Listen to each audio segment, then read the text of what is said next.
sind Deutsch sprechen. Kannst du Deutsch sprechen? Ja, ich kann sehr gut Deutsch sprechen.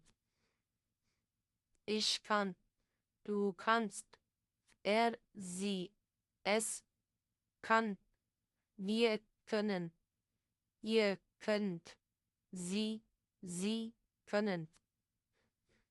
Ich spreche, du sprichst, er, sie, es spricht, wir sprechen, ihr sprecht, sie, sie sprechen. میخوایم باز با کلماتی مثل و که میشه کجا و ونن یعنی زندگی کردن جمله بسازیم. باز به دو صورت مؤدبانه و دوستانه رو داریم. Wo wohnen Sie? شما کجا زندگی میکنید؟ Ich wohne in Tehran. Wo wohnst du? به صورت دوستانه تو کجا زندگی میکنی؟ Ich wohne in Berlin.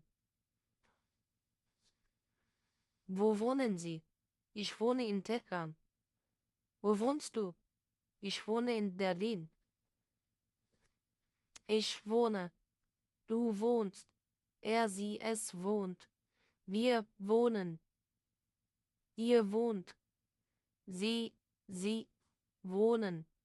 برای جمله بعد از کلمات woher یعنی از کجا، kommen آمدن، außen یعنی از استفاده کنیم که باز به دو صورت رسمی و دوستانه.